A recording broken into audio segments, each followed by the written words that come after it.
the many reasons we are not headed for a housing bubble. That's what we are going to cover in this monthly market report. This is for you if you are a real estate agent or a financial advisor or an attorney interested in market data to help you advise a client, or perhaps you are that potential buyer or seller looking for some direction. I'm Paulo Rodriguez. I've been a mortgage professional since 2005, and here is the market data that you need to make an informed buying or selling decision or help your client do the same.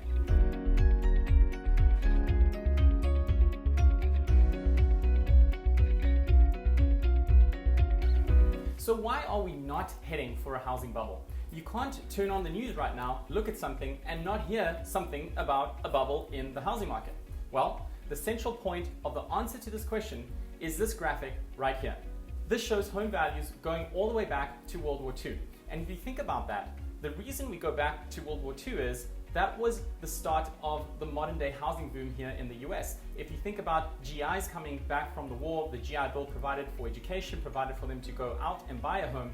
And ever since then, up until today, there's been one time in this country where homes lost significant value, and that was back in 2008. So back in 2008, we saw homes lose value really for two reasons. The first reason was ridiculous lending standards. Back then, no income, no job, no verification, no problem. And we know how that ended up. The second reason was cash out refinances. People took equity they had, cashed it out, bought jet skis and went on vacation. They financed a lifestyle. They did things thinking it would never end, and it ended poorly. I have some new graphics of how this market is different. But it's important as we set up this conversation that we understand that the 2008 crash was the one time homes lost significant value in this country. Now, the other question that sort of plays into this crash question is forbearance, which has caused a lot of concern for a lot of people. And what's going to happen there? Well, the forbearance numbers continue to edge downward. As of the most recent numbers, in April, 690,000 loans still in forbearance, well below where we started out in May of 2020. One of the latest statistics that's come out is that 92% of people that entered forbearance have come out of it, according to Black Knight. And for those that have come out of forbearance, as of March 31st, here's the clearest picture. This slide should look familiar if you follow me every month. 37% in the green shaded area paid in full. Those are the ones that took forbearance maybe as an insurance policy but didn't really need it. 44.6%, the blue shaded area, went through some kind of workout with their bank, either a modification, a rate and term refinance, or a deferral. So in other words, 4 out of 5 people that went into forbearance either went through a modification or paid it off in full, and there were no issues. That's a very, very positive sign. Now, there are 18% that are still in some sort of trouble. They have no loss mitigation plans, or they're already in a loss mitigation plan. But the bottom line is, as you talk about crash, this is not going to factor into a crash because people have options today. If you have been negatively affected by the pandemic and you have to sell your home, with the appreciation that you've seen over the last couple of years, the likelihood that you don't have a decent amount of equity is very small. So instead of going into the foreclosure process like many people did in 2008 because they owed more than their home was worth, in today's market, you can sell your home in a short period of time in a strong seller's market. Market conditions are completely different due to the state of supply and demand.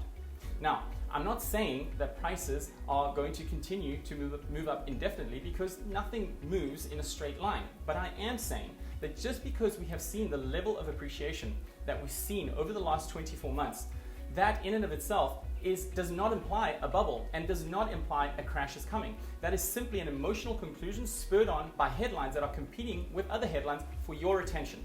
Prices one day will come down. Nobody knows when or how, but at this time there is no evidence to suggest that there will be a crash. A housing crash is not possible with the current imbalance of demand and supply. The gap between demand and supply would have to close substantially before any meaningful price declines would even be possible.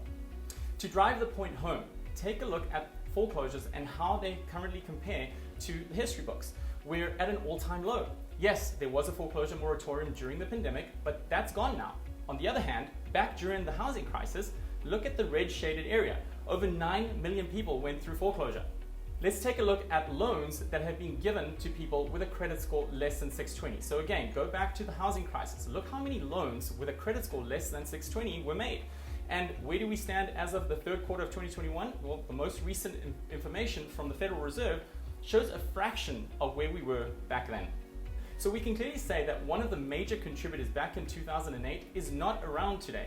The other question though that a lot of people bring up is, as homes get expensive, people aren't going to be able to support that debt, and that's a challenge. Well, mortgage debt is not a challenge. Again, this is from the Federal Reserve. This is the household debt service ratio for mortgages, and that's as a percentage of disposable personal income. So think about it, the total mortgage payments divided by the total disposable personal income. Where we sit today is much, much lower than where we were in the financial crisis, even lower than we were in the 80s and 90s. And why is that, might you ask? Well, that's a function of rising wages. It's also a function of interest rates that we've seen. And people that are holding mortgages today are much, much better positioned than they were back in the financial crisis. The bigger question right now is, what's ahead? The most recent updated home price forecasts from the 7 forecasters that I watch are averaging at 9% appreciation. Many people are wondering, are homes going to lose value later this year? That's certainly not what experts are saying for 2022. If we look beyond 2022, the Home Price Expectations Survey as of the first quarter of this year is also calling for 9% appreciation this year. And then beyond 2022, moving into a much more normal rate of appreciation. Before the pandemic, the average appreciation in a home was about 3.8% in the US, and the forecast is right in that neighborhood for the next 4 years. For anybody wondering, is this the top of the market? Should I buy right now? Forecasts for price appreciation going forward may help people in making a powerful and confident decision. Let's take a look at cumulative house price appreciation by 2026. We sort this by the optimist, the pessimist, and then the average of all the panelists in the middle. Optimists say 46.5% appreciation by 2026, pessimists only 10% appreciation by 2026, and all the panelists 26% appreciation by 2026. So even the pessimists are calling for appreciation here between now and 2026. Take a minute to think about all of the people that have said, I'm going to sit on the sidelines and I'm going to wait for prices to drop. According to these forecasts, that's a pretty bad idea. And it's up to us to help. So forward this video and help someone make an informed decision as to whether or not now is the right time to buy for them. So as that question comes up, use these visuals. Have them on your phone maybe to have a conversation with somebody when they say, what do you think is going to happen with the market? Listen to what they think and then show them the facts about what's happening in the market today. When we talk about rates right now, we've certainly seen rates in the first 4 months of this year rise dramatically. We started the year at about 3.1%, and right now we're just over 5.25% on the average 30-year fix, and Calculated Risk said this: based on the current estimate for the peak Fed funds rate, somewhere between 3.25% and 4%, the 30-year fixed mortgage will likely peak between 5% and 5.7%. There is some variability in relationships, so we might see rates as high as the low sixes. This all depends on inflation and the Fed funds rate, but I don't expect rates to move much higher than the current rate, although 6% is possible.